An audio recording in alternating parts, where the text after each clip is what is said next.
নবীজি সাল্লাল্লাহু আলাইহি ওয়াসাল্লাম বলতেছেন, লা কুন আলিফ লাম মিম হারফুন। আমি নবী সাল্লাল্লাহু আলাইহি ওয়াসাল্লাম এই কথা কখনো বলি না আলিফ লাম মিম এই তিনটি হরফ মিলে একটি হরফ, এই কথা আমি কখনো বলি না।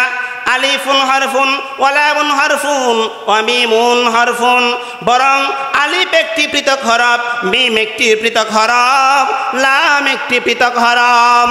সুতরাং যেই ব্যক্তি আলিফ লাম মিম এই তিনটি হরফ পাঠ করবে, ওই ব্যক্তির আমলনামায় আল্লাহ সুবহানাহু ওয়া তাআলা 30টি নেকি লিখে দিবেন, বলে সুবহানাল্লাহ।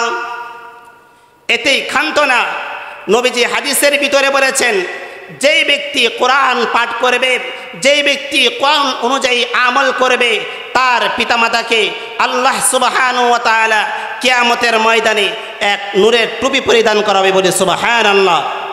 হাদিসের ভিতরে বিশ্ব নবী রাহমাতুল লিল আলামিন বলেন, মান ক্বরাআল কোরআন ওয়া আমিলা বিমা ফিহি উলবিসা ওয়ালিদাহু তাজান ইয়াউমাল কিয়ামা।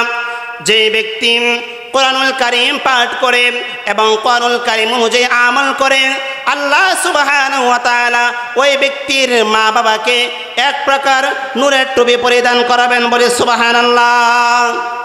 যেই নূরের টুপির আলো এত অধিক হবে, নবীজি হাদিসের ভিতরে বলেছেন, তোমাদের ঘরের ভিতরে যেরকম সূর্যের আলো আসলে ঘর যেরকম আলোকিত হয়ে যায়, আলোকিত হয় কি হয় না? আলোকিত হয়ে যায়। ঠিক তদ্রূপভাবে তার চাইতেও কিয়ামতের ময়দানে যেই মা বাবাকে নূরের টুপি পরিধান করা হবে, দুনিয়ার সূর্যের আলোর চাইতেও বেশি আলো হবে, বলে সুবহানাল্লাহ। রাহমাতুল লিল আলামিন বলেন, তারাকতু ফীকুম আমরাইন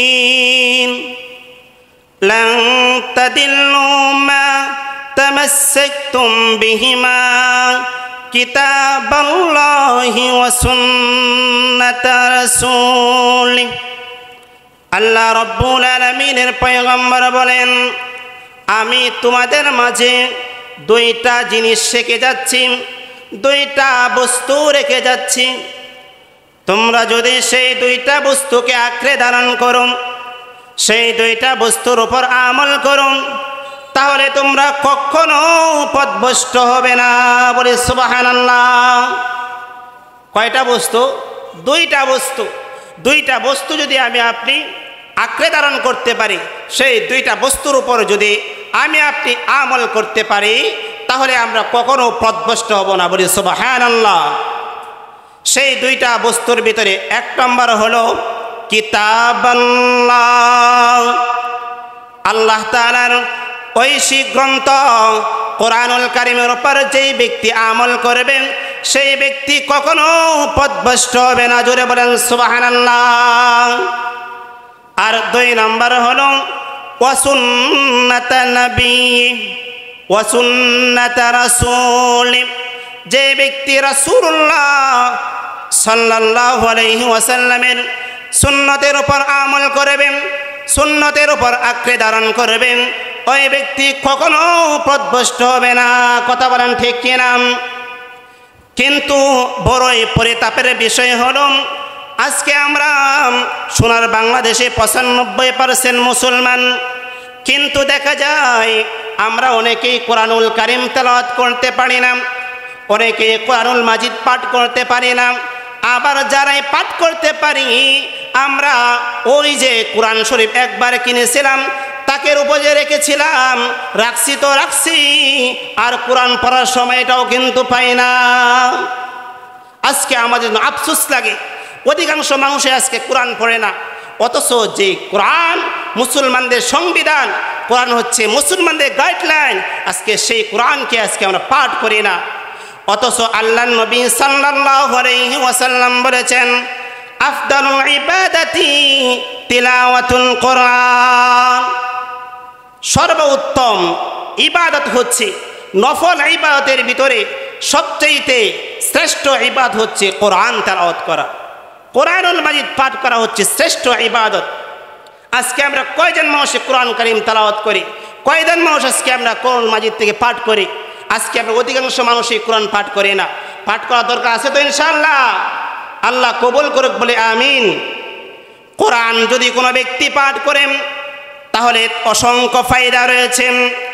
হাদিসের ভিতরে আল্লাহর নবী বিশ্ব নবী রাহমাতুল লিল আলামিন বলেছেন, মান ক্বারা হারফান মিন কিতাবিল্লাহ ফালাহু বিহি হাসানাতুন ওয়াল হাসানাতু বিআশরি আমসালিহা। আল্লাহর নবী বিশ্ব নবী রাহমাতুল লিল আলামিন বলেন, যে ব্যক্তি কোরআনুল মাজিদ থেকে একটি হরফ তেলাওয়াত করবে, যে ব্যক্তি কোরআনুল মাজিদ থেকে একটি অক্ষর পাঠ করবে, ওই ব্যক্তির আমলনামায় আল্লাহ সুবহানাহু ওয়া তাআলা 10টি নেকি লিখে দিবেন। বলি সুবহানাল্লাহ। আপনি যদি একটি হরফ পাঠ করেন, একটি হরফের বিনিময়ে আল্লাহ রব্বুল আলামিন 10টি করে নেকি লিখে দিবেন। বলি সুবহানাল্লাহ। আপনি যতগুলো হরফ পড়বেন, যতগুলো অক্ষর পড়বেন, ততগুলো অক্ষরের বিনিময়ে, ততগুলো হরফের বিনিময়ে আল্লাহ সুবহানাহু ওয়া তাআলা 10টি করে নেকি লিখে দেবেন। জোরে বলি সুবহানাল্লাহ। নবীজি সাল্লাল্লাহু আলাইহি ওয়াসাল্লাম বলতেছেন, লা আকুলু আলিফ লাম মিম হারফুন। আমি নবী সাল্লাল্লাহু আলাইহি ওয়াসাল্লাম এই কথা কখনো বলি না আলিফ লাম মিম এই 3টি হরফ মিলে একটি হরফ, এই কথা আমি কখনো বলি না। আলিফুন হারফুন ওয়া লামুন হারফুন ওয়া মিমুন হারফুন, বরং আলিফ একটি পৃথক হরফ, মিম একটি পৃথক হরফ, লাম একটি পৃথক হরফ।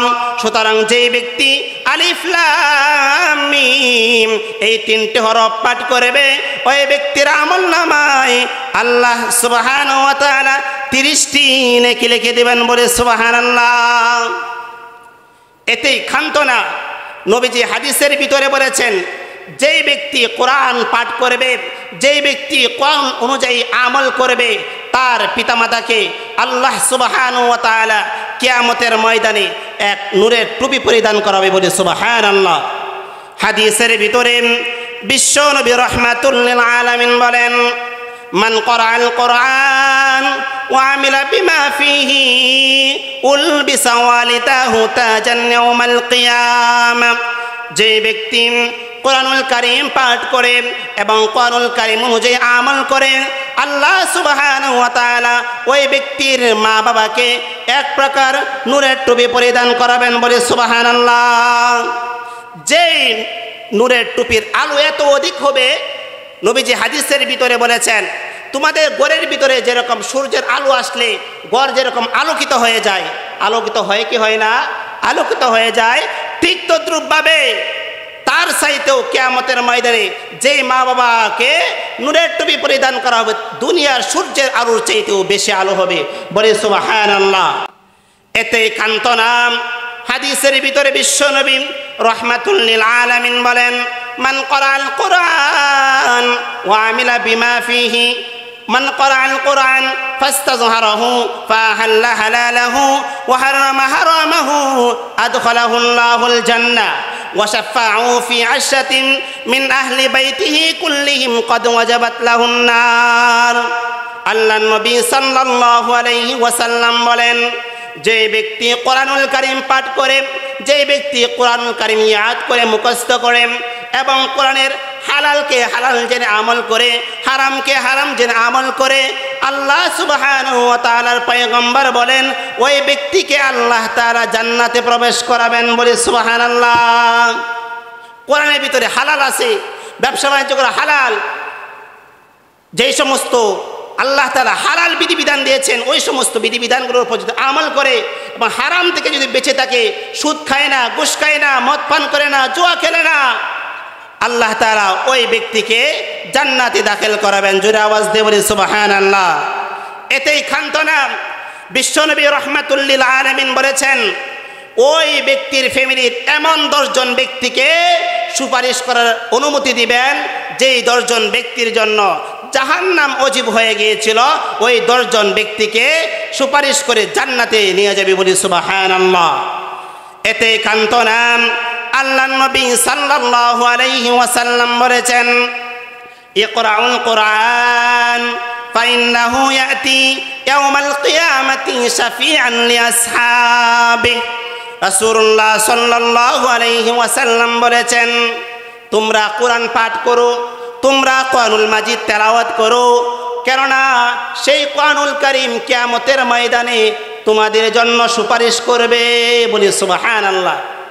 আমি আপনি যদি কোরআনুল মাজিদ তেলাওয়াত করি, কোরআন পাঠ করি, কিয়ামতের ময়দানে আপনার জন্য সুপারিশ করে। বলি সুবহানাল্লাহ। অন্য হাদিসের ভিতরে নবীজি বলেছেন, আল কোরআনু শাফিউন মুশাফফাউন ওয়া মা হিল্লুন মুসাদ্দাকুন, যে কোরআনুল কারীম হলো এমন সুপারিশকারী যার সুপারিশ কবুল করা হবে, এমন বিতর্ককারী যার বিতর্ককে মানিয়ে নেওয়া হইবে। তাই আমরা কোরআনুল মাজিদ বেশি বেশি করে পাঠ করব। আমি কোরআন শরীফ পাঠ করতে পারি না, আপনি কোরআনুল মাজিদ পাঠ করতে পারেন না, আপনার সন্তানকে কোরআন শিক্ষা দেন, আপনার নাতিকে কোরআন শিক্ষা দেন, আপনার মেয়েকে কোরআনুল কারীম শিক্ষা দেন, তাহলে দুনিয়াতেও আপনার জন্য কাজে আসবে, আপনার মৃত্যুর সময় কাজে আসবে, আপনার পরকালেও কাজে আসবে। কথা বলেন ঠিক কিনা? তাই নিজের সন্তানদেরকে, নিজের ছেলেদেরকে, নাতিদেরকে আমাদের এত সুন্দর একটি আমাদের মাদ্রাসা দানুয়া আশরাফ মিয়াজি হাফিজিয়া মাদ্রাসা, যেরকম সুন্দর পরিবেশ, এরকম পড়ালেখার মান, এই মাদ্রাসায় আপনারা আপনাদের ছেলেকে, আপনাদের নাতিদেরকে এই মাদ্রাসায় ভর্তি করাবেন তো ইনশাআল্লাহ। এবং পাশাপাশি এখানে রয়েছে হুজ্জাতুল ইসলাম মহিলা মাদ্রাসা, আপনাদের মেয়েদেরকে এই মাদ্রাসায় ভর্তি করাবেন। যেখানে এই মাদ্রাসা আছে সেই সমস্ত মাদ্রাসায় আপনাদের ছেলেদেরকে, আপনাদের মেয়েদেরকে কোরআনুল কারীম শিক্ষা দেবেন, তাহলে দুনিয়াতেও কাজে আসবে, পরকালেও কাজে আসবে।